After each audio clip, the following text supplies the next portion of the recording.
Bonjour, bonsoir. Merci de préférer Espace TV, Radio Espace pour vous informer. Bienvenue dans votre émission Au fil de la semaine, votre hebdomadaire qui vous parvient tous les dimanches quand il est 13h à Conakry, mais aussi à Bouroual-Sounki, c'est à Télimélé. Merci de nous rester toujours fidèles et bienvenue. Des ennuis judiciaires, celui d'Alain Diallo ne semble pas encore s'en débarrasser alors que le débat était encore autour de sa résidence démolie à Dixine pour, dit-on, un projet d'école, sa maison à l'abbé Marquet, dite construite sur un domaine de l'État, sa plantation aussi à Koya. L'ancien Premier ministre, ministre des Transports et des Travaux publics, est à nouveau convoqué devant la Cour de répression des infractions économiques et financières, CRIEF. En attendant de savoir avec exactitude les éléments retenus contre lui, les chefs d'accusation pour l'instant sont de l'ordre du détournement de deniers publics, corruption d'agents publics, entre autres. Cette convocation intervient juste quelques heures après son meeting géant en Gambie où le président de l'UFDG a encore réaffirmé sa détermination à poursuivre le combat pour l'instauration d'une démocratie réelle et un état de droit en Guinée. Des chances s'offrent-elles à lui pour échapper à la maison centrale où séjournent déjà plusieurs autres anciens dignitaires sous Alpha Condé? Cette convocation a-t-elle un lien avec la fameuse affaire de Air Guinée? D'ailleurs, Cellou Dalein Diallo rentrera-t-il enfin de sa tournée pour répondre le 13 juin prochain? Autant de questions que nous nous posons cet après-midi dans cette émission au fil de la semaine. Depuis près de 2 semaines maintenant, Mohamed Beavogui et son gouvernement sont en immersion, on nous dit, à l'intérieur du pays. Première étape, la région forestière. Après des réunions de cabinet, des conseils interministériels, le gouvernement a tenu jeudi sa session ordinaire du Conseil des ministres, contrairement à l'annonce préalable qui disait que le président de la transition effectuerait le déplacement sur Nzérékoré. Le colonel Mamadi Doumbouya a finalement présidé le conseil par visioconférence à partir de Conakry. Pendant 10 jours, des discours ont été tenus, des promesses aussi ont été faites à la population. Des discours à la fois pas du goût de certains Guinéens, même pas du président lui-même. C'est là l'homme du palais Mohamed V finira par repréciser la mission du gouvernement à l'intérieur du pays, sujet également qui nous intéresse ce soir. Alors que les promesses sont faites en pompe, des annonces aussi, c'est en ce moment que la Guinée semble connaître une folle aggravation de sa dette extérieure. C'est du moins ce qui ressort d'une dernière communication du ministre de l'économie et du plan. Pourtant, il y a quelques jours également, le ministre porte-parole du gouvernement louait des prouesses des autorités de la transition quant à la mobilisation des ressources financières au trésor public. Des 2 ministres qui diraient vrai aux Guinéens quant à l'état de santé de l'économie guinéenne, sujet à décrypter dans cette émission. Le Hajj 2022, on en parlera aussi avec le tarif fixé à 60 millions de francs guinéens, soit une augmentation de près de 20 millions comparativement à la dernière fois que les Guinéens ont effectué le pèlerinage. Et les grandes annonces du secrétariat général aux affaires religieuses, mes compagnons de tous les dimanches, comme vous les aimez, comme ils vous aiment également, pour votre bonheur et pour votre plaisir. Tcherno Amadou Kamara, il est administrateur général du site guinée114.com. Monsieur Kamara, voilà, prenez le micro et bonsoir. Bonsoir Daouda, bonsoir à l'ensemble des auditeurs et téléspectateurs du groupe d'Infomédia. Merci encore d'accepter cette invitation ce dimanche. Nouhou Baldé, le grand administrateur général du site Guinée Matin, encore qui rafle cette semaine un autre prix de meilleur site guinéen. Merci Daouda, j'aurais préféré être appelé l'administrateur du grand site. Merci, bonsoir à tous. Merci alors, c'est encore ce dimanche d'avoir accepté cette invitation. Lansana Kamara qui nous vient tout droit de Koya. Si vous observez bien, vous trouverez de la poussière encore sur sa tête. Lansana Kamara, il est administrateur général du site Conakry.info. Lansana Kamara, bonsoir. Donc attendez quand même, on était dans une voiture quand même. Donc bonsoir à tous, merci. D'accord. Et Lamine, je vais dire, Mamadi Terna Kamisoko, il est l'administrateur général du site infochrono.org, mais également rédacteur en chef RTG Boulbinet, en phase de devenir téléthématique. Monsieur Kamisoko, bonsoir. Bonsoir, bonsoir à tous. Je pense que ce dossier t'intéresse beaucoup. Non, le dossier intéresse tous les Guinéens. Surtout les journalistes. Surtout les journalistes que nous sommes. Diana Diallo. C'est alors un plaisir. Journaliste indépendante, Diana, qui nous avait boudé, qui reprend la manche. Bonsoir. Bonsoir Daouda, bonsoir tout le monde. Peut-être qu'il réapparaît parce qu'elle a entendu parler d'une chaîne thématique. Non, elle peut être la bienvenue. À Boulbinet. Oui, elle est la bienvenue chez Offre d'emploi. Alors, Alpha Cabinet Sidimé, grand administrateur également du site actuguinée.com. Bonsoir. Oui, bonsoir, chers confrères. Bonsoir à tous. Ce qui m'écoeure ce matin, c'est ce petit carrefour de Kissoso qui, à chaque moment, crée des embouteillages monstres et c'est connu de tous. Aucun membre du gouvernement, surtout le ministère des infrastructures, ne fournit aucun effort pour au moins ne serait-ce que verser 2 ou 3 chargements de camions sur cette partie quand même de Conakry. Aujourd'hui, est-ce qu'on a besoin de chargement de camions ou de quoi d'ailleurs? De sable, de boue? On ne peut pas, puisqu'ils sont incapables de bitumer cette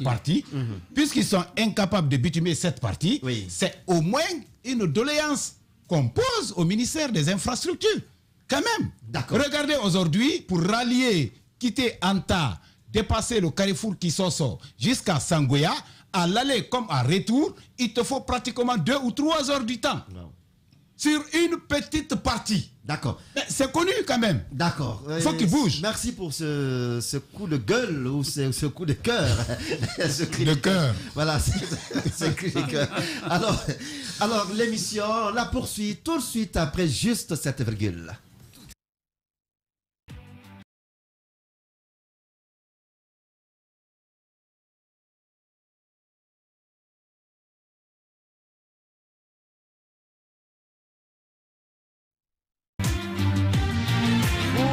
Vous nous regardez, vous nous regardez à Labé, à Tata 2, mais également à Doussare. Merci de votre fidélité. Avant d'aller avec les thématiques du jour, et je vais commencer avec vous, Thierno Amadou Camara, ce sujet. Et on a vu à l'arrivée en pompe du CNRD, et pour contenter la population, tout de suite, on a revu à la baisse le prix du carburant. Et vous avez constaté ces derniers temps quand même, sur notamment les réseaux sociaux, les transports n'ont nullement évolué, les prix des denrées de première nécessité également n'ont pas évolué. Est-ce que la question qu'on peut bien se poser aujourd'hui, la baisse avait-elle sa raison? Non, peut-être que vous voulez qu'on reprenne ce qu'on avait dit. À l'époque, il avait été dit que c'était une mesure populiste et on pouvait la comprendre à l'époque parce qu'il s'agissait de militaires qui s'étaient emparés donc du pouvoir et qui n'avaient aucun autre moyen de légitimer leur putsch que de charmer la population, même si la junte qui est là, le CNRD, n'avait pas forcément besoin de cela parce que à son arrivée, elle avait tout de suite été acclamée et acceptée et peut-être on dirait même adoptée par les Guinéens. Donc, par les Guinéens. Donc, on n'avait pas compris que certaines mesures soient prises et qu'elles soient strictement de nature à être des mesures populistes. C'était, entre autres, de l'argent que les sociétés de téléphonie, par exemple, une taxe que les sociétés de téléphonie devaient payer à l'État, et une taxe qui avait été obtenue de longue lutte par l'ancien gouvernement, par le gouvernement de Kassory Fofana, et on a renoncé à cette taxe-là pour faire plaisir aux sociétés de téléphonie.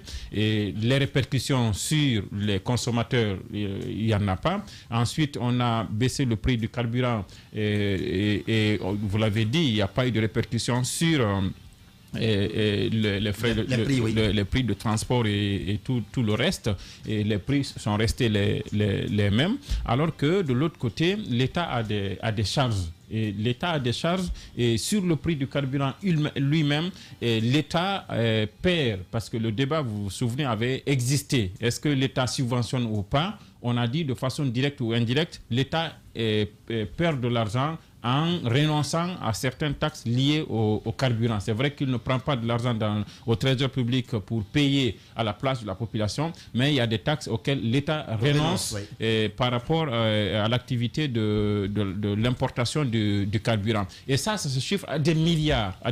Donc c'est une saignée financière qui a continué et il y a une tendance haussière. L'État est resté dans cette position-là, a continué donc à subventionner le carburant. Et il n'y a pas très longtemps que le Burkina, qui a fait aussi le coup d'État, a été un peu plus réaliste pour revoir les prix et les adapter à l'augmentation, à la fluctuation qu'il y a à l'international. Donc, aujourd'hui, on se plaint et on s'est rendu compte que finalement, quand on nous disait qu'on a eu plus d'argent qu'on n'en avait jamais eu, que c'était du faux, on a compris qu'effectivement, il n'y a pas de l'argent, parce que c'est le ministre Béa même qui vous dit que pour l'organisation de la CAN 2025, tout est possible, mais le seul problème que nous avons, c'est le problème d'argent. C'est qu'il n'y a pas d'argent.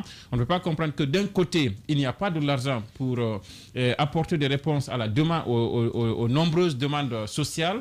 Il n'y a pas de l'argent et que de l'autre côté, l'État laisse de l'argent quand même sortir sans que cela n'ait une répercussion sur le train de vie, sur le pouvoir d'achat. C'est-à-dire que moi, je ne suis pas contre que l'État intervienne dans le domaine social, mais moi, je milite pour le fait que l'État contrôle ses interventions de manière à ce qu'elles soient... à ce qu'elle ait un impact. C'est comme les taxes sur l'importation du riz et autres qu'il y a eu au mois de Ramadan. L'État a renoncé à de l'argent, mais après sur les prix, on s'est rendu compte qu'il n'y a pas eu de répercussions, mais l'argent sortait. Donc pour le carburant aussi, aujourd'hui, je ne voudrais pas être un prophète de malheur, parce qu'on pense qu'augmentation du carburant, c'est mauvais. Mais moi, je pense que l'État devrait être réaliste s'il doit continuer à subventionner le carburant ou à renoncer à de l'argent lié au carburant, qu'il s'assure que cela a une répercussion sur le pouvoir d'achat du citoyen. S'il n'y a pas de pouvoir d'achat, que l'État alors augmente le prix de manière à ce que la plus-value qu'on pourrait obtenir à ce niveau-là puisse servir à construire des écoles, à construire des ponts et à faire autre chose. D'accord, oui. Nous, Baldé, on ne fait pas le prophète du malheur pour aller vers une augmentation, mais on a quand même besoin d'argent aujourd'hui en Guinée. Il faut, aujourd'hui, si l'État doit renoncer, que cela ait un impact quand même. Hein? Absolument. Et comme le disait Tcherno, je pense qu'on risque de se répéter, surtout pour ce qui concerne M. Camara. Parce que je me souviens du débat quand il y a eu ce revirement au niveau de l'État. Tcherno était de ceux qui estimaient que cela n'avait pas lieu d'être. Aujourd'hui, je pense que on hésite, on continue à perdre, on hésite, mais on est obligé d'aller à cela. C'est ce qui risque de se faire. Et comme vous l'avez dit, sur les réseaux sociaux, on apprend plein de choses. Vous avez parlé d'impact. Nous, par exemple, la distance Conakry-Télimélé, nous la payons à entre 130 000 à 150 000 francs guinéens.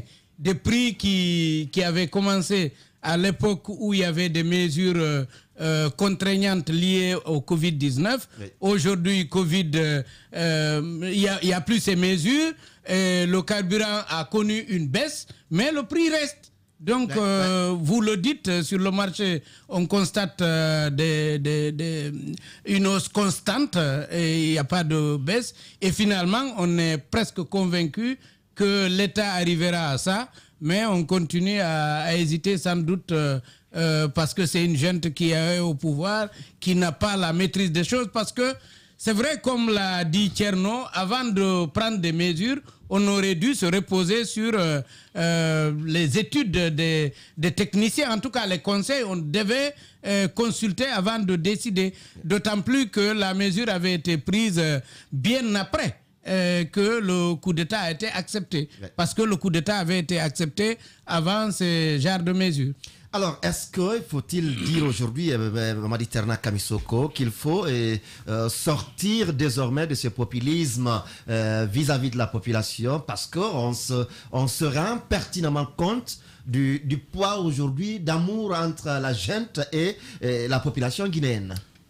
Je ne parlerai pas de décisions populistes, mais je dirais plutôt que ce sont des décisions qui ne sont pas tellement réfléchies. Parce que lorsqu'on ne maîtrise pas toute la chaîne du commerce, c'est difficile quand même de parvenir à un résultat que nous voulons chercher. Je voudrais dire à ce niveau qu'aujourd'hui, pratiquement tout ce qui est consommé en Guinée est importé. Et lorsque vous avez une forte quantité d'importation que nous connaissons dans notre pays, avec les taxes de dédouanement qui augmentent au fil des mois, c'est difficile de maîtriser le marché. Et deuxièmement, Thierno l'a évoqué tout à l'heure, il y a des décisions qui sont prises et malheureusement, on se répète une nouvelle fois encore, il n'y a pas de suivi. Il n'y a aucun suivi derrière. Lorsque le gouvernement prend une décision pour dire qu'une boîte de mayonnaise doit être vendue en Guinée à 50 000 francs guinéens, il va falloir qu'il y ait des gens, qu'il y ait des agents qui s'assurent que sur le terrain, effectivement, la décision qui a été prise par le gouvernement est respectée sur le terrain. Malheureusement, on n'a pas ces mécanismes-là aujourd'hui sur le terrain. On ne maîtrise pas la quantité d'importation. On ne maîtrise pas également le marché. C'est difficile d'avoir une idée et de se faire la raison pour dire que non, aujourd'hui, on a une possibilité de contrôler le marché. C'est extrêmement difficile. Nous le rappelons tout à l'heure. Même avant-hier, il y a quelqu'un qui faisait un témoignage autour de ça. Pendant le Covid-19, on avait dit qu'on avait pris des mesures. Et ces mesures-là avaient interdit 4 personnes derrière, au niveau des taxis. Et 2 personnes devant. 2 personnes devant. Ça avait été interdit. Ça avait fait un manque à gagner pour les chauffeurs. Aujourd'hui, ce sont des mesures qui n'existent manque à gagner entre guillemets. Et aujourd'hui, ce sont des mesures qui n'existent plus. Mais très malheureusement, ça n'a aucun impact. On peut se dire à quelque niveau, à un certain niveau aussi, que on a des gens qui ne sont pas aussi patriotes, qui n'aiment pas leur pays. Parce que je ne peux pas comprendre que lorsque vous prenez entre Kindia, Conakry, 70 000 francs transport, ou 50 000 transports avec les passagers, il y a une réduction du carburant et on te demandait de payer 3 personnes derrière. Maintenant, tu as la possibilité de prendre 4 personnes derrière. Et vous prenez encore 2 devant. Je pense que le bon sens voudrait que, en tant que patriote, que vous vous conformez à la loi. Oui, et mais ce n'est pas le cas. Surtout d'ailleurs sur le tronçon Conakry-Kindia aujourd'hui, la route elle est bonne, elle est praticable. On pouvait faire avant 5 heures, 4 heures de route sur le trajet Conakry-Kindia. Ce n'est plus le cas aujourd'hui. Avec les travaux de bitumage qui se sont accélérés, aujourd'hui, on peut parcourir la distance là en 1h20 minutes, en 1h30 minutes. Ça veut dire qu'aujourd'hui, avec un minimum de contrôle de la part du syndicat des transporteurs routiers, avec un minimum de contrôle de la part du gouvernement et un peu de bonne foi des conducteurs, on peut parvenir à un strict minimum de prix qui ne soit pas, parce que avant Sigiri et Conakry, Kindia, c'était 25 000 francs. Pourquoi ne pas venir à 30 000 aujourd'hui, à 35 000? Parce que moi, je me dis aujourd'hui que toutes les conditions sont réunies pour parvenir à un prix raisonnable. D'accord. Oui, Diana Diallo, sur cette question, est-ce que des rumeurs aujourd'hui qui sont distillées, qu'il pourrait y avoir une augmentation du prix du carburant à la pompe? Pensez-vous que c'est justifiable aujourd'hui, quand on sait qu'on est allé à cette baisse sans effet? Justement, ils sont allés dans le populisme au début, en fait, parce qu'ils voulaient peut-être l'adhésion de tout un chacun, histoire de légitimer leur coup d'État, tout à fait. Et il y a eu des mesures qui ont été prises, mais qui, au long terme, n'allaient pas les favoriser à eux. Parce que là, maintenant, aujourd'hui, si on augmente le prix du carburant, ça va agir contre eux. Et vous savez que pour augmenter ce qu'il avait dit, ils avaient même diminué les taxes. De l'ARPT avait diminué des taxes aux compagnies de télécommunications pour augmenter les bonus d'appel des consommateurs, mais qui n'étaient pas vraiment important à mon avis. La diminution, la baisse de l'essence était très importante. Jusqu'à aujourd'hui, elle est très importante. Augmenter aujourd'hui le carburant à la pompe, ce n'est pas du tout favorable. Et surtout qu'ils sont entre griffes en période de campagne d'adhésion de la population à leurs idéaux. D'accord. Aujourd'hui. Mais Voilà. est-ce qu'il faut demeurer dans ces hésitations? Et pendant ce temps, le pays est en train de sombrer dans une crise économique. Oui, mais tout à fait. Le ministre du Budget l'a dit. Je crois qu'aujourd'hui, pour dédire le ministre Ousmane Gawal qui disait que le portefeuille de l'État n'a jamais été aussi rempli, ce qui est vraiment faux. Et le ministre du Budget lui dit aujourd'hui, nous apprend aujourd'hui qu'on a un déficit de 7,2 milliards, je crois, de dollars d'endettement à la Guinée. Donc, c'est des problèmes macroéconomiques qui sont très importants aujourd'hui. Et augmenter, en fait, c'est un couteau à double tranchant. D'accord. C'est eux qui savent qu'est-ce qu'ils vont faire. Elle arrive à faire la conclusion. Voilà. C'est un couteau à double tranchant. Tout à fait. Il faut certes aller à l'augmentation, mais il faut aussi craindre quelques...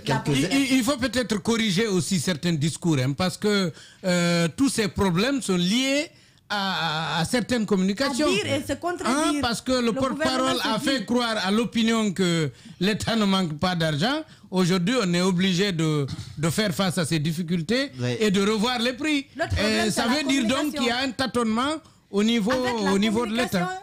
Ils disent et se dédisent tous les jours dans ce gouvernement. Oui, et Alpha Kabine Sidibé sur cette question. Et il y a quand même... je vais dire des rumeurs. Bon, des rumeurs par rapport à l'augmentation du prix du carburant. Bon, je pense que ce n'est pas là-bas le débat où doit être accentué. Ce n'est pas une augmentation ou une diminution qu'il faut. Qu'est-ce qui est important de nos jours?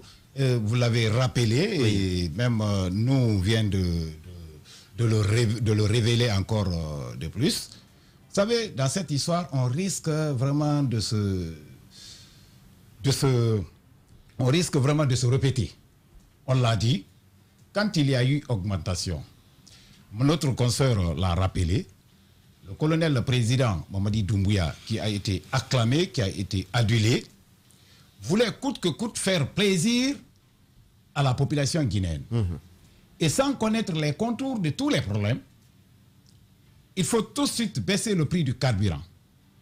Et lui ne se sent pas que ce n'est pas baisser le prix du carburant le problème dans ce pays. C'est certes le suivi. Le suivi. Parce qu'on l'a vu, nous le savons, ce qui se passe. On a maintes fois baissé le prix du carburant ici, ça n'a rien apporté pratiquement. Mais de nos jours, qu'est-ce qui est beaucoup plus important? On a baissé, d'accord. On ne les invite pas à augmenter. D'accord. Mais qu'est-ce que nous perdons en baissant le prix sur le litre du carburant? Et qu'est-ce que la population gagne en baissant le prix sur le litre du carburant? Je pense que c'est cette comparaison qu'il faut faire. En baissant aujourd'hui, le gouvernement guinéen a renoncé à toutes ces taxes. Ce qui fait qu'à l'importation de nos jours, on avoisine plus de 100, à peu près environ 150 millions de litres. Donc vous voyez déjà cette capacité d'accueil mensuel, l'importation des produits pétroliers. Donc à peu près 160 millions. Et la consommation a augmenté. De nos jours, si vous partez au dépôt certainement, on vous dira qu'aujourd'hui, l'essence, c'est de 3 à 4 millions de litres par jour que le Guinéen consomme. Ça veut dire quoi? Dans le temps, c'était à 2 ou 3 millions de litres d'essence. Aujourd'hui, sur toute l'étendue du territoire, il y a 5 à 6 millions de litres de gasoil qui sont consommés par jour en République de Guinée. Ce qui veut dire que la consommation s'est accentuée. Donc, faut-il continuer à perdre les environ 200 milliards de nos francs aujourd'hui, et parallèlement, ça ne se sent pas sur le panier de la ménagère. 200 milliards de francs guinéens. De francs guinéens par importation qui partent comme ça là en l'air. Qui pourraient être réinvestis autrement. La route Kindia Télémélé, chez mon frère, nous. Il n'y a pas eu de goudron. Non, pas du tout. Voilà. Sigirin Kintinya. Dépoussiérer Kintinya. Chez mon frère, j'ai dit dépoussiérer. Non, d'accord. Bon, dépoussiérer alors Kintinya. Parce que Kintinya, il y a la saga. Non, mais honnêtement. Dabola Dingirai. Dabola Dingirai, impraticable. Biscrima Dingirai, c'est impraticable. Ouais. Donc, faut-il continuer à perdre environ 200 milliards de francs guinéens par mois, hein, j'ai dit par mois, pas par an. Oui. C'est par mois. Waouh. Pour le simple fait que l'État renonce à ses taxes. Et vous voulez qu'on augmente le prix du Je carburant? n'ai pas dit qu'on le veut. Et qu'est-ce pas que du vous tout. voulez? Nous voulons.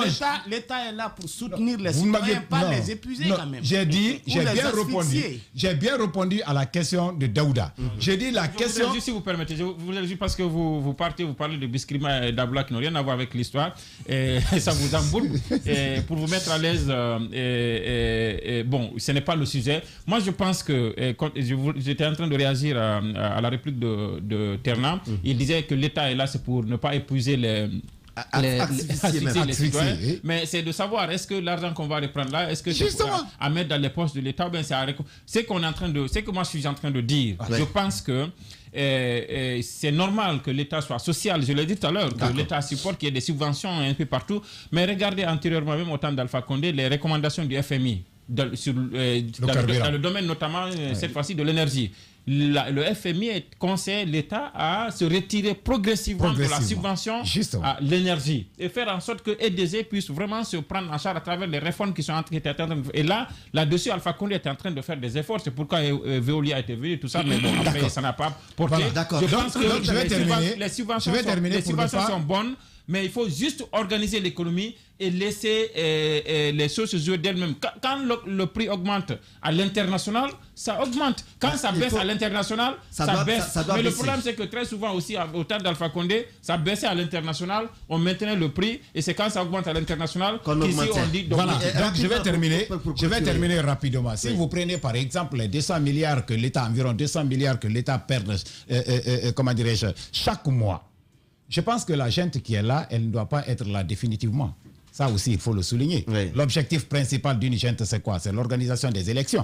Aujourd'hui, Terna, tu me permets. Moi, je suis en train de justifier un peu, ou bien de faire une comparaison par rapport à ce qu'on perd et par rapport à ce qu'on doit gagner. Merci. Et nous savons tous que la gente aussi, elle est là. Son objectif principal, c'est d'organiser les élections. Pendant que les caisses, une seconde, Daouda. Pendant que les caisses de l'État sont vides, c'est tout le contraire. C'est tout le contraire de ce que nous entendons. C'est tout le contraire de ce que nous entendons. On peut forcément quand même se servir de ces 200 milliards-là pour l'organisation de ces élections. Merci. On va aller à Lansana Camara. Terna, vous allez permettre à Lansana Camara. On va clôturer sur ce sujet. Oui, Lansana Camara, c'est vous qui avez la parole. Finalement, vous coupez le micro. Bien, moi, je voudrais dire qu'il y a récemment que, je crois qu'il y a juste 2 ou 3 jours, le Premier ministre est sorti du côté de la forêt. Effectivement, il a parlé du carburant et ça a attiré mon attention. Il a dit que sur chaque litre, par exemple, que le consommateur achète, il y a l'État perd 5 000 francs guinéens. Alors, si vous multipliez 5 000 francs par le nombre de litres consommés par jour, vous comprendrez que c'est une manne très importante. Alors, mais ce que je voudrais vous dire par rapport à cette question, vous savez que les partenaires économiques, les institutions internationales de façon générale sont complètement contre la subvention du carburant par l'État. Parce que des études économiques, des spécialistes en la matière sont d'accord et ça se justifie que la subvention au carburant n'apporte en rien, n'est-ce pas, sur le panier de la ménagère ou sur l'allègement des poids sur les populations. Mais vous savez pourquoi? Quand vous prenez un pays, écoutez, ça n'a rien à voir, on l'a dit, ce n'est même pas avec l'arrivée seulement de la jeune. Tout au long de la gouvernance du professeur Alpha Condé, mais aussi avant lui, on a toujours eu des augmentations. Mais quand vous faites la proportion entre l'augmentation la diminution, ou si vous voulez la subvention, tout ce que l'État fait dans ce sens, et c'est que la population gagne, vous vous rendrez compte que la population elle-même ne gagne absolument rien. Vous savez à qui profite? Parce que le constat qu'on fait à ces niveaux, ça c'est général. C'est des grandes firmes qui sont... Voilà ce que je voudrais évoquer. Je voulais justement vous dire, vous savez qui gagne dans ça? Ce sont d'abord ceux qui font la spéculation. Il s'est trouvé qu'aujourd'hui, quand vous prenez les routes pour aller vers les frontières vers le Sénégal, le Mali, la Sierra Leone, la Côte d'Ivoire, etc., il y a plus de stations. Ça a été prouvé ici. Oui ou non? Pourquoi? Pas parce que le marché est dense à ce niveau-là, parce qu'une station qui est vers Forokaria ou je ne sais pas, vers Pamalap ou autre, ça peut rester 2 jours pas de voiture. Mais pourquoi les gens vont construire? C'est parce que tout simplement, le carburant qui débarque à Conakry est drainé là-bas et après c'est mis dans les filles et c'est parti et ça sort la nuit. Si ce n'est pas en ce moment où il y a quand même une certaine vigilance au niveau des frontières, ça sortait comme ça. Parce que regardez, même quand vous prenez actuellement, sur chaque litre où l'État perd 5 000 francs, mais vous, si vous êtes dans la spéculation, ça veut dire qu'en faisant traverser ça à la frontière, d'abord vous gagnez ces 5 000 francs que l'État perd, mais ensuite le prix que vous allez fixer dans ce pays limitrophe, vous gagnez davantage, donc vous gagnez le triple du prix de l'essence qui devrait être vendu. Alors moi je voudrais vous dire que tout le problème à notre niveau, c'est parce qu'il n'y a pas un service de transport public. S'il y avait un service de transport public fiable, l'État ne devrait pas subventionner le carburant parce que ce n'est pas dans l'intérêt des populations. Qu'on le dise aujourd'hui, qu'on ne le dise pas, c'est prouvé et c'est connu. Mais malheureusement, comme quelqu'un le disait, puisqu'il faut dire oui, nous vous aidons, oui, on le fait. Mais aujourd'hui, prenez un fonctionnaire qui va tous les jours en ville, calculez justement le transport, qu'il soit à Matoto ou qu'il soit à Anta, calculez, multipliez ça par le mois et vous soustrayez ça dans son salaire, vous vous rendrez compte que ce monsieur ne peut rien faire pratiquement. Donc moi je pense que l'État doit revoir la situation en faisant quoi? En faisant en sorte que le service public de transport soit d'abord assuré. Dans les autres pays, il y a le métro, il y a les taxis, bon je ne parle pas des taxis, il y a le métro, il y a les bus à gogo. Donc ça vous permet de sortir avec 1000 francs, vous partez, vous revenez dans votre lieu de travail et vous ne ressentez pas souvent. Mais lorsqu'il n'y a pas ça, moi je pense qu'on est en train de gaspiller inutilement l'argent, ça ne vient ni dans le panier de la ménagère, l'État n'emmagasine pas, et ceux qui font des affaires, ceux qui ont des usines un peu partout, qui consomment des milliers ou des centaines de milliers de litres par jour, c'est eux qui gagnent. Parce que s'ils multiplient les 5 000 francs que l'État perd là, mais ça les fait un bonus quand même au niveau de la banque. Beaucoup de bonus. En 30 secondes, Sidimé, rapidement, on va changer de sujet. En 30 secondes, la consommation a augmenté, ce qui veut dire qu'il y a fuite quelque part. Là, ça l'a dit tout à l'heure. Du côté de la forêt, par exemple, il y a les contrebandiers et cette contrebande prend de l'ampleur quand même. Donc, nous sommes en train de perdre environ 200 milliards par-ci et au contraire, il n'y a pas de répercussion sur le panier de la ménagère. Vous nous regardez en Norvège, également en Afrique du Sud, à Kondara, ici à Conakry, dans le Badiar, à Télimélé. J'aime bien Télimélé aujourd'hui. Ah ouais, bien sûr. On poursuit. On change à présent de sujet sans transition. Et cette autre question, je vais commencer avec vous, Thierno Amadou Camara. Le Hajj, on sait désormais, le tarif, c'est 60 millions de francs guinéens. Et le secrétaire général aux affaires religieuses était face à la presse hier pour des annonces, mais également apporter quelques informations sur les dispositions prises déjà par les autorités pour faciliter le pèlerinage aux candidats guinéens. Oui, effectivement, et bon, vous dites pour donner des explications, et ça me rappelle un conseil que nous, ici présents, donnait à un membre du gouvernement lors d'une rencontre, en disant, écoutez, très souvent, vous revenez après, et vous voulez préciser, mais vous perdez finalement la face parce que vous devez commencer par expliquer. C'est-à-dire que le secrétaire général aux affaires religieuses a fait un communiqué annonçant le nombre de pèlerins que nous pouvons envoyer cette année après 2 ans d'absence. Oui. Cette fois-ci, l'Arabie Saoudite nous accorde 4000 et quelques places. On peut donc envoyer des pèlerins. Ensuite, on a fixé le prix à 60 millions. Et donc, il y a eu cette annonce-là. Maintenant, après, n'y a pas eu de détails. Les gens ont commencé à se poser beaucoup de questions. Et donc, il y a un comité interministériel qui est mis en place. Bon, un comité où on a le secrétaire général aux affaires religieuses et où siègent des représentants du ministère de la Sécurité, ministère des Affaires étrangères, ministère de la Santé, qui ont des implications dans l'organisation de ce Hajj. Alors, dans les discussions, personnellement, j'ai eu quelques doutes parce que d'abord sur les 60 millions, on nous informe que ça a une hausse parce que la dernière fois qu'on a envoyé, je pense que c'était autour de 40 et quelques millions. Oui. 40 et quelques millions. Donc, il y a eu une augmentation d'environ sensiblement 20 millions comme ça. Mais ça s'explique aussi parce que, entre-temps, les choses ont changé. Et l'une des réponses du secrétaire général aux affaires religieuses a été que, parce qu'à la veille, avant l'organisation, on appelait des gens et puis eux-mêmes, ils posaient des questions aux autorités saoudiennes telles que nous leur posons ici pour avoir des explications. Bon, si par exemple, avant, les autorités saoudiennes injectaient par exemple $1 million dans l'organisation avec les distanciations sociales, bon, je ne sais pas comment ils expliquent ça, en tout cas les mesures liées au Covid, cette fois-ci, avec cette pandémie-là, les autorités saoudiennes sont obligées d'injecter un peu plus d'argent. Maintenant, après, avec les avionneurs aussi, les prix ont dû augmenter parce que si avant 2 ou 3, 4 personnes pouvaient être dans une chambre d'hôtel, par exemple, cette fois-ci, on ne peut pas avoir tout ce grand nombre. Donc, il y a eu des explications comme ça pour justifier les 60 millions. Maintenant, après, dans le choix dans l'obtention, la demande de visa, il y a des paiements au préalable à faire. C'est-à-dire que quand vous introduisez dans la machine pour demander le visa, il faut avoir déjà payé la réservation de l'hôtel, il y a des paiements qui sont à faire. Et c'est ce paiement-là que l'État disponibilise un montant dans un compte préfinance à 50% pour faciliter cela,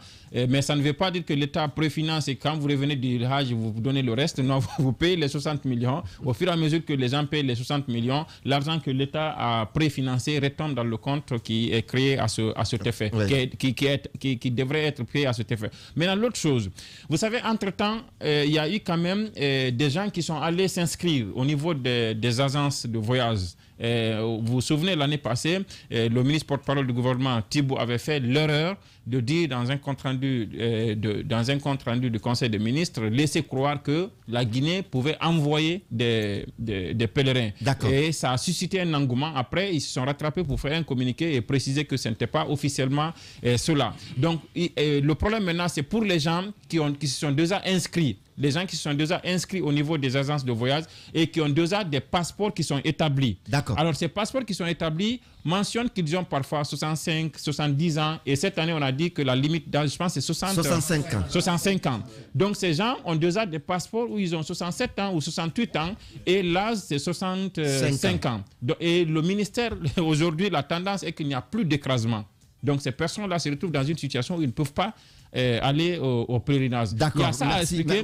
L'autre chose à expliquer, rapidement, je finis parce qu'il y a beaucoup de choses à dire là-dessus. C'est que ces gens vont dire le reste. Ces gens qui ont été, ils n'ont pas eu l'avantage d'aller à ce truc-là. C'est pas des reporters, ce sont des patrons eux. Donc il y a les gens qui sont déjà inscrits et le secrétaire général des affaires religieuses semble rejeter la responsabilité parce qu'il n'avait pas été demandé à ces agences de voyage à l'époque d'enregistrer. Il risque d'avoir donc des problèmes entre des personnes qui ont été enregistrées par des agences de voyage et qui ne pourraient pas voyager. Vous semblez avoir tout dit.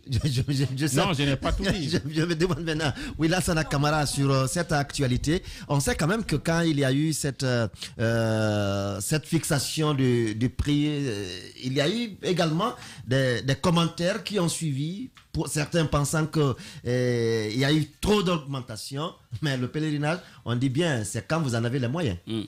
Oui, c'est quand vous en avez les moyens, mais pour une fois, je pense l'augmentation des frais liés au pèlerinage a fait polémique.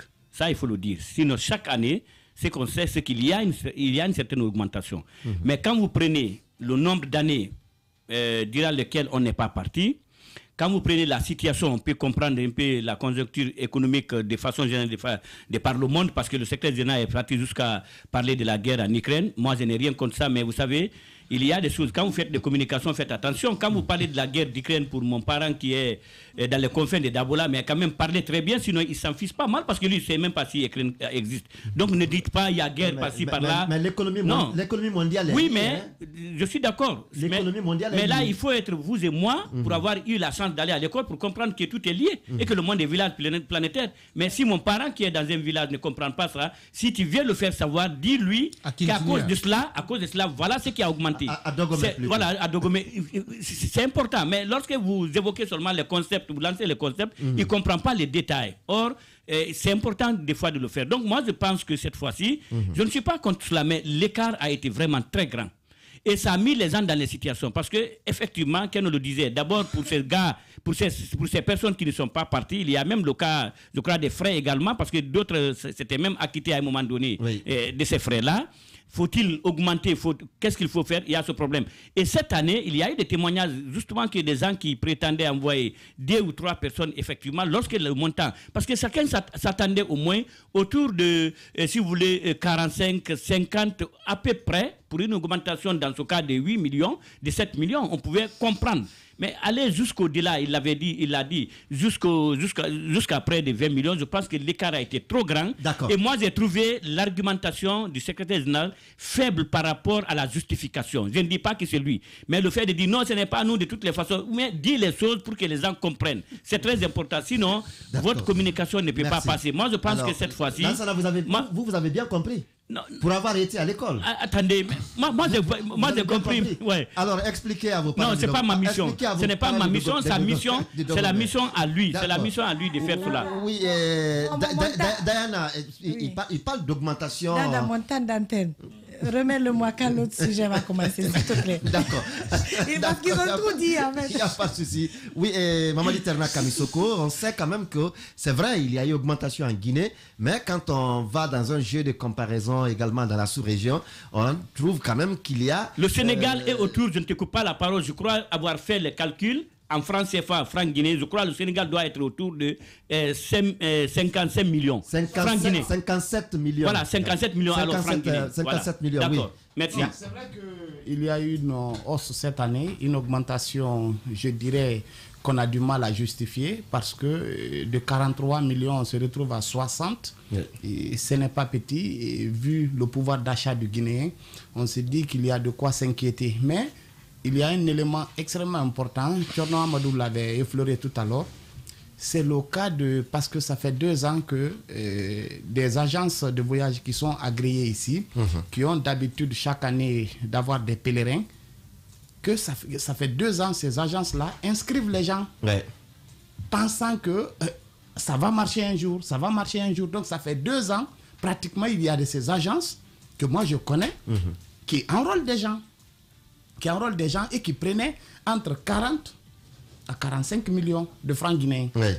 Et aujourd'hui, on leur dit qu'ils doivent revenir avec ces gens-là pour leur dire que désormais, le montant que vous avez payé, vous êtes obligé d'augmenter à 60 millions. Mais est-ce que la faute à ceux qui ont fixé le tarif cette année ou ceux qui ont pris l'argent l'année jusque-là, sans savoir c'est quoi le tarif réel. Vous ignorez, parfois, l'État est en retard dans sa communication. Parfois, les gens ne savent pas est-ce qu'il y aura pèlerinage, est-ce qu'on pourra aller cette année, est-ce qu'on ne pourra pas aller. Il y a ces calculs-là dans la tête. Donc, les gens ont du mal à se fixer. Et parfois, l'État communique un peu en retard. Si vous avez du mal à vous fixer, il ne faut pas payer. Non, il faut voir cette année. Il faut garder l'argent ailleurs. Je vous donne l'exemple de cette année. Oui. Cette année, on a communiqué il y a juste 4 jours. 4 jours. Imaginez, pour le dépôt qui commence demain, l'enregistrement commence demain. Et il n'y a que 3, ça fait 3 jours qu'on communique sur le pèlerinage. Ça veut dire que les agences n'ont pas assez de temps pour se préparer. D'accord. Elles n'ont pas assez de temps. Les temps sont limités. Je n'ai pas encore fini. J'ai pas fini. Ça, c'est le premier élément. D'accord. Les agences qui ont pris de l'argent avec des citoyens, qui doivent revenir vers ces citoyens pour leur dire encore d'augmenter leur montant. Il y a le deuxième aspect, c'est l'âge. Parce que ça fait 2 ans, ça fait 3 ans, certains ont fait leur passeport. Mais il se trouve que sur ces passeports-là, il y a des gens aujourd'hui qui sont valides qui peuvent aller à la Mecque, revenir sans problème, qui ont même fait tous les examens, qui se sont révélés qu'ils sont aptes à aller à la Mecque, mais aujourd'hui, il y a cette question d'âge qui pose problème. Parce qu'ils ont des passeports dans lesquels ils ont 65 ans, 66 ans, 67 ans, mais si on dit que l'âge limite c'est 65 ans, ça pose un sérieux problème parce qu'ils ne peuvent plus reprendre avec le temps imparti. C'est difficile pour eux maintenant de se trouver un autre passeport et d'effectuer le pèlerinage. J'étais revenu, j'avais dit ça, mais le plus grand problème, c'est qu'ils ne peuvent plus faire un passeport. C'est qu'il n'y a pas d'écrasement. Parce qu'à cette conférence, ce qu'il faut ajouter, c'est qu'il y avait le DCPAF, le directeur de la police des airs, qui a précisé cela. L'écrasement, ce qu'ils ont appelé écrasement, ça avait même fait scandale à un moment donné ici. Il n'y a plus d'écrasement. Donc ceux-là qui se sont inscrits il y a 1 an ou il y a 2 ans et qui ont plus de 60 ans, ils doivent dire au revoir au Hajj, sauf si en tout cas cette année. Voilà, sauf s'ils vont se trouver une autre nationalité ailleurs avec un autre âge. Mais si en tout cas la rigueur qui est imprimée au ministère de la Sécurité venait à continuer, ils ne peuvent plus aller au Hajj. En tout cas cette année, voilà, cette année. C'est ce qui prouve qu'il y a énormément de problèmes. Il va falloir qu'on communique davantage pour que les citoyens qui sont en dehors de Conakry, qui n'ont pas fait les bancs comme Lansana l'a rappelé tout à l'heure, puissent vraiment comprendre parce qu'ils ont du mal à comprendre. Nous, Baldé, sur cette question, votre lecture? Honnêtement, le gouvernement fait encore une fois dans l'amateurisme. Ternan le rappelait tantôt, regardez le temps donné aux populations pour se préparer. Mais au-delà de ça, honnêtement, il y a quelque chose de très préoccupant dans notre pays. Vous voyez, on parle du 5e pilier de l'islam. Normalement, les gens vont à la Mecque pour se conformer à cette prescription divine. Vous avez les 4 piliers, vous avez maintenant les moyens, vous voulez le faire. Honnêtement, moi-même, je rêvais. Aujourd'hui, je ne peux pas, puisqu'il est interdit de s'endetter pour aller à la Mecque. Il faut que ce soit vos moyens. Donc, je n'ai pas les 60 millions, je ne peux pas. Nous avions accumulé je rêvais. Les 40 millions déjà. Non, je rêvais. Je rêvais le faire. Vous passé, hein? Non, je n'ai pas dit que j'ai les 40. Ils sont toujours là. Non, ils sont toujours là que vous attendez, je n'ai pas dit que j'ai les 40. J'ai dit un prêt quand même. J'ai dit que je rêvais, donc si c'était 40, c'était dans la logique du possible. Là, c'est exclu. Je suis certain que ce n'est pas possible. Parce que si votre manque à gagner dépasse la moitié, vous êtes certain que ça ne marche pas. Mais au-delà de ça, je voudrais sincèrement dire que vous avez vu la préoccupation du gouvernement, des décideurs de notre pays, c'est qu'on ne peut pas mentir. C'est ça le problème. Parce que l'âge, c'est quand même l'Arabie Saoudite qui a imposé ça. Les 65 ans, à la décharge du gouvernement guinéen. Ce n'est pas la Guinée. C'est l'Arabie Saoudite qui dit « Je ne reçois pas quelqu'un qui a plus de 65 ans ». Et vous avez vu la préoccupation des autorités nationales et des pèlerins, des sociétés, comment on appelle, des agences de voyage et tout le monde, c'est parce qu'on ne peut pas mentir. Dire que quelqu'un qui a 70 ans a moins de 65 ans. Parce que ce qu'il dit, l'écrasement de l'aéroport, du passeport, c'est de dire que le monsieur n'est pas de 75 ans, il n'est pas de 70 ans, il est de moins de 65 ans. Donc mentir sur son âge, c'est extrêmement grave. C'est quand même une habitude. Quand même, oui, mais c'est de ça que je vous parle. Vous savez, vous avez annoncé un dossier concernant un camarade ou un Diallo qui est accusé d'avoir détourné ou volé, je ne sais pas. Mais je suis en train de dire que là, on parle quand même du pèlerinage, on parle du 5e pilier de l'islam, on parle de notre proximité avec le Créateur. On veut satisfaire aux attentes, aux prescriptions religieuses. Il faut que les Guinéens fassent attention quand ils parlent de religion, parce qu'on ne le pratique pas souvent. On ne pratique pas souvent les principes qui nous sont imposés. Là, c'est extrêmement grave. Ce sont les autorités nationales qui se demandent comment mentir. Non, attention. Je n'arrivais pas à comprendre nous. Mais je comprends maintenant. Je ne sais pas sur la base de quoi, si c'est sur la base de nos explications ici, ou bien s'il avait déjà suivi le tout et c'est sur la base de ça. Non. N'oublie pas que je suis comme toi, journaliste. Je sais que... Moi, ce que je sais, c'est que je sais, avant l'annonce des autorités guinéennes, si vous retrouvez le site Guinée Matin, on en avait parlé. Quand l'Arabie a annoncé, on l'a relayé. Et nous-mêmes, on a fait un débat à notre niveau pour dire que le plus souvent, ce sont les enfants qui font, qui payent les frais de pèlerinage aux parents. Et donc, à 65 ans, on n'a pas un enfant qui a les moyens. Donc, c'est vraiment restrictif de dire 65 ans. Mais à l'occasion de la conférence de presse, c'est pas parce que vous l'avez dit, c'est parce que ça a été fait. Les autorités se sont préoccupées du fait que des gens se sont déjà fait inscrire et ils ont donc au-delà de 65 ans et on ne peut pas écraser leur passeport. Non, c'est ce qui a été dit. On ne peut pas écraser le passeport. Donc on ne peut pas mentir pour aller à la Mecque. C'est grave. On doit aller à la pause. On doit aller à la pause. Nous, on a fait une analyse. Non, on doit aller à la pause. Je peux être d'accord qu'il a fait une analyse. C'est une analyse. Mais c'est pas ce qui a été dit exactement. À présent, Sidimé, vous avez la parole. Non, on doit aller à la pause. Oui, Sidimé. Non, le temps. Sidimé, ton micro ne passe pas, c'est pas moi. Vas-y. Ton micro ne passe pas, ce n'est pas moi. Ce n'est pas moi. Sidimé, vous avez la parole. Voilà. Alors que ce n'est pas ce qui a été dit. D'accord. Voilà, et par rapport à cette question, moi je pense que l'erreur monumentale est venue du ministère en charge des affaires religieuses. Le secrétariat. Parce que le secrétariat, en général, voilà, c'est un ministère, comme l'a dit, le ministère adjoint, hein, comme tu le disais sur ta page hier là. Voilà, vous savez, depuis le mois de mars 2022, je pense bien c'était fin février, que l'Arabie Saoudite a révélé cette condition sine qua non, qu'on ne peut être là-bas qu'à l'âge de 65 ans. Moins de maximum. Et ça, c'était depuis fin février. Et je me rappelle bien avoir repris l'article et que je l'ai publié sur Actu Guinée. Il y a un monsieur du même secrétariat qui m'a appelé. Il m'a dit, d'où tenez-vous cette information? Je lui ai dit, mais monsieur, la source est bien mentionnée en bas de l'article. J'ai dit, c'est de l'Arabie Saoudite. C'est une condition essentielle cette année qui parle de 65 ans. C'est depuis l'époque qu'on devait commencer la campagne. C'est depuis l'époque, en principe, en fin février, qu'on devrait commencer à parler de ça. Puisque c'est une condition sine qua non. Et la deuxième, au mois d'avril, l'Arabie Saoudite on sera obligé d'aller à la page publicitaire. Vous nous regardez au Tchad, mais aussi à Bruxelles, partout à travers le monde, à Bokeh. Merci de rester fidèles. On poursuit l'émission juste après cette virgule publicitaire. Demain.